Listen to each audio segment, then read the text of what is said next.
Hello students. तो ये वाला जो फंक्शन है वो एरिया का है। तो इसमें और इंटीग्रेशन की ज़रूरत पड़ेगी अपने को। और ये क्वेश्चन फंक्शन का भी है क्योंकि कंपोजिशन ऑफ फंक्शन इसमें एक कॉन्सेप्ट लगेगा। तो फाइनली हमें जी ऑफ एक्स और एक लाइन है और y is equal to 0 X axis और x इज इक्वल टू 4। ये चार एरिया से एनक्लोज्ड एरिया जो भी बनेगा, ये चार ज्योमेट्री से जो भी एनक्लोज्ड एरिया बनेगा उसका एरिया हमें फाइंड आउट करना है, उसकी वैल्यू हमें फाइंड आउट करनी है। हमें दिया हुआ है कि ये चीज़ हमें दी गई है, ये इंपॉर्टेंट है इस क्वेश्चन में। ये चीज़ हमें दी गई है तो सबसे पहले चलो F of x find out करते हैं। एफ ऑफ एक्स क्या है? X minus one plus one. तो ये क्या हो जाएगा? X minus one x plus one minus one X minus one x plus one plus one. इसको फर्दर सॉल्व करेंगे तो क्या आएगा? X minus one minus one X minus one, यहाँ प्लस है, x plus one plus X minus X cancel, plus one minus one cancel. तो यहाँ क्या बचा? Minus two upon two x. To cancel out हो जाएगा तो माइनस वन बाय एक्स। अब तीन बार में निकालते हैं ना, एफ ऑफ एक्स। तो एक, दो और तीन, तो टोटल तीन आपके फंक्शन इन्वॉल्व है। हमें पता है दो की वैल्यू क्या आती है? Minus one by x. तो f of minus one by x की वैल्यू क्या हो जाएगी? Minus one by x minus one by x plus one. So this is equal to minus one minus x by minus one plus x. इसको further थोड़ा सा और solve करेंगे तो ये माइनस कॉमन निकाल लो, एक्स प्लस वन, और ये हो जाएगा एक्स माइनस वन। तो एक दो तीन बार, अब चौथी बार निकाल रहे हैं ना अपन। तो एक, दो और तीन, ये फोर्थ ना, ये चौथा फोर है। तो तीन बार वाले में क्या आया आपका? Negative X plus one X minus one. ये फिर से एफ ऑफ एक्स के फॉर्म में हो गया। फिर से पुट करते हैं value, minus X plus one by x minus one minus, यहाँ क्या हो जाएगा? Minus X plus one upon X minus one और ये plus one. This is equal to, इसको सॉल्व कर देंगे तो ये this is going to minus X minus one minus X plus one whole divided by minus X minus one plus X minus one. तो इसमें plus one minus one cancel out कर देता हूँ, plus X minus X cancel out कर देता हूँ। तो ऊपर में क्या बचा? माइनस टू एक्स है ना, और ऊपर में बचा माइनस टू एक्स और नीचे में बचा माइनस टू। तो इसकी वैल्यू आ गई एक्स। तो हमें यहाँ से हमें क्या पता चला कि एफ की पावर फोर ऑफ एक्स किसके बराबर है? एक्स के बराबर है। ठीक है, ये बहुत बड़ा रिजल्ट है इस क्वेश्चन के लिए क्योंकि हमें ये फाइंड आउट करना, जी ऑफ एक्स फाइंड आउट करना। और जी ऑफ एक्स हमें किस टर्म में दिया हुआ है? एफ की पावर 26 ऑफ एक्स के फॉर्म में दिया हुआ है। तो आगे सॉल्व करते हैं।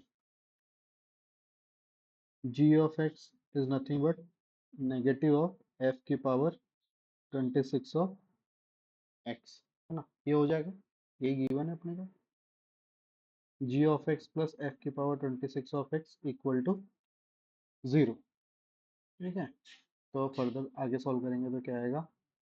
माइनस एफ की पावर फोर जो है ना, एफ की पावर फोर जो है, एफ की power four of x x के बराबर। तो ये हो जाएगा एफ की पावर 22 और एफ की power four of x x के बराबर है, तो एफ की पावर 22 भी क्या हो जाएगा आपका? एक्स के बराबर हो जाएगा। सिमिलरली एफ की पावर यहाँ 18 हो गया और ये एफ की पावर फोर और ये एक्स है ना। तो मल्टीपल ऑफ फोर है, उनको मतलब समझ गए ना, हटा सकते हैं। तो इसको मैं डायरेक्टली क्या लिख सकता हूँ? अब ये हो गया एफ की पावर 18 ऑफ एक्स। तो 18 फोर से डिवाइड करेंगे तो क्या आएगा? रिमाइंडर टू आएगा। तो कुल मिला के ये क्या होगा आपका? माइनस एफ की पावर टू ऑफ एक्स। ठीक है, आया समझ में? तो यहाँ पर ध्यान से देखो, एफ की पावर टू मतलब दो बार एफ, दो बार एफ अगर है तो उसकी वैल्यू क्या है? अगर दो बार एफ है तो उसकी वैल्यू है -1/x। दिखा सभी को यहाँ पर, है ना? देयरफॉर माइनस एफ की पावर टू मतलब दो बार एफ, तो उसकी वैल्यू हमने क्या निकाली? -1/x। तो इसका वैल्यू क्या हो गया? 1/x। तो कुल मिला के यहाँ पर हमने क्या निकाला? जो g ऑफ x है उसका वैल्यू क्या है? 1/x। सभी को समझ में आया? g ऑफ x का वैल्यू क्या है? 1/x। किसी को डाउट इसमें?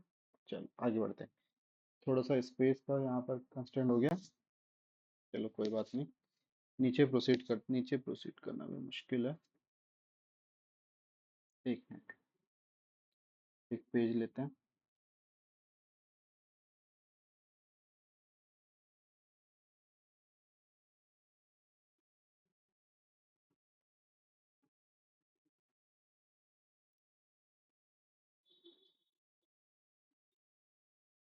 ठीक है, एक पेज ले लेते हैं।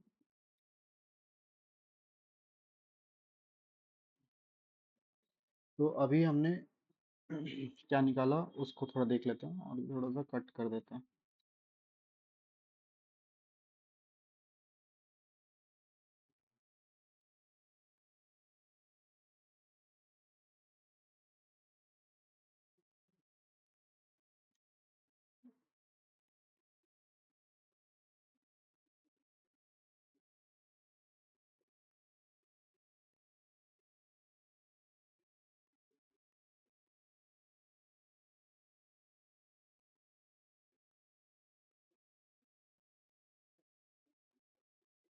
ठीक है, तो यहाँ पर ये कंटेंट काफ़ी देर तक सामने था, तो इसमें से मैं कुछ चीज़ें रब कर देता हूँ। तो इसको अगर रब करेंगे तो ये वाला पार्ट मैं रब कर देता हूँ।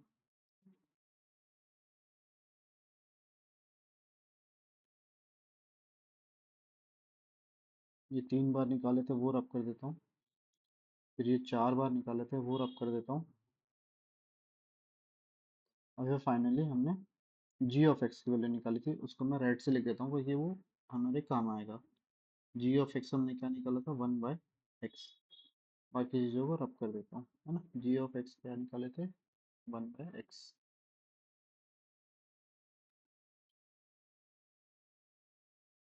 अब हमें कौन सी y is equal to G of X एक फंक्शन है, 2y is equal to 2x-3 एक फंक्शन है, y इज इक्वल टू 0 एक फंक्शन है और x इज इक्वल टू 4 एक फंक्शन है। तो टोटल 4 फंक्शन है हमारे पास। तो एक एक करके ग्राफ ड्रॉ करते हैं।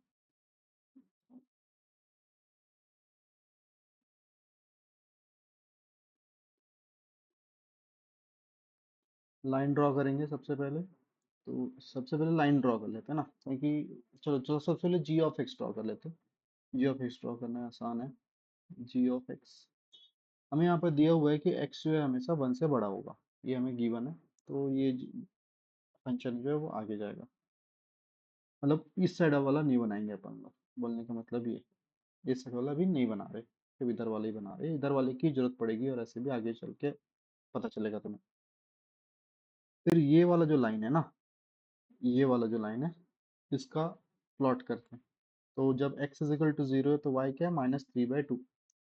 तो ये आपका हो जाएगा, आपका x is equal to zero पे y को -3/2।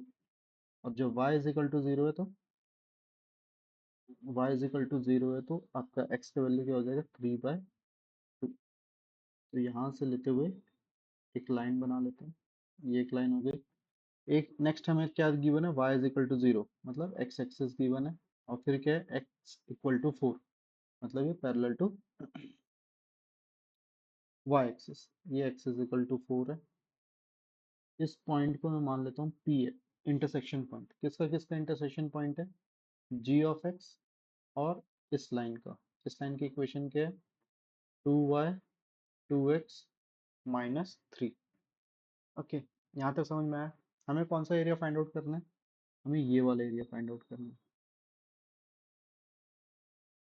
ये वाला एरिया फाइंड आउट करना है हमें। ठीक है, थोड़ा सा जूम कर देता हूँ समझाने के लिए। ठीक है। हम्म, तो ये वाला एरिया को अगर हम लोग ध्यान से देखेंगे तो दो भाग में है। ये वाला एक भाग हो जाएगा आपका, ये जो ग्रीन पार्ट है ये आपका प्रॉपर ट्रायंगल है। और उसके बाद जो आपका जी ऑफ एक्स कर्व में आता है ना, तो सबसे पहले दो भाग, तो एरिया वन निकाल लेते हैं। सबसे पहले इंटरसेक्शन पॉइंट निकालना पड़ेगा, तो इंटरसेक्शन पॉइंट निकालते हैं, मतलब पी पॉइंट निकालना पड़ेगा हमें, इंटरसेक्शन पॉइंट। तो एक हो गया y is equal to 1/x, और दूसरा लाइन क्या है आपका, ये 2y।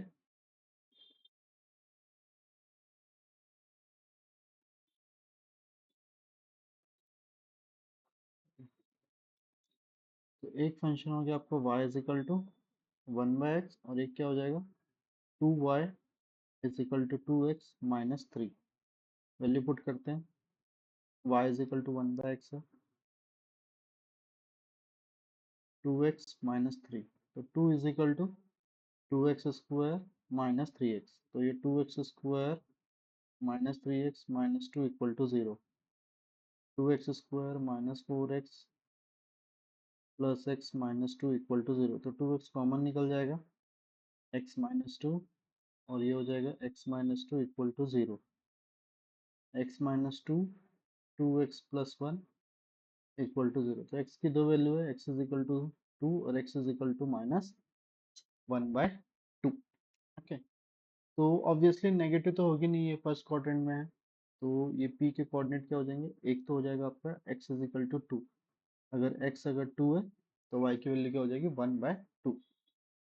ठीक है, p पॉइंट भी निकल गया हमारा।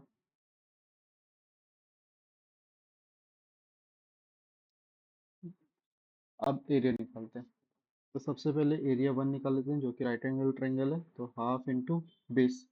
बेस निकालने के लिए क्या करेंगे, ये वाला जो पॉइंट है ये 2 है, और ये वाला जो पॉइंट है वो 3/2। ठीक है, तो ये हो जाएगा 2 माइनस बेस हो गया, और हाइट क्या हो जाएगी आपकी 1/2, तो इसको कैलकुलेट करेंगे तो क्या आएगा, 1/8 स्क्वायर यूनिट्स। अब उसके आगे का एरिया निकाल लेते हैं, एरिया 2। एरिया 2 इंटीग्रेशन से निकालेंगे, जिसमें से ये जी ऑफ एक्स, छोटा सा स्ट्रिप वाला जो कॉन्सेप्ट है वो वाला यूज करेंगे, तो x2 से लेकर 4 तक जाएगा, है ना, ये 4 तक जाएगा, राइट। और y is equal to 1/x है, dx इंटीग्रेशन ऑफ 1/x क्या होता है, ln x, 2 से लेकर 4, तो ये हो जाएगा ln 4/2, तो which is equal to ln 2।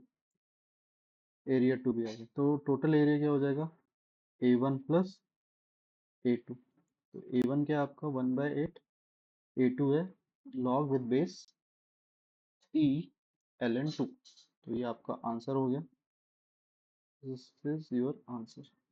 Okay, so the correct answer is option number 1. Thank you.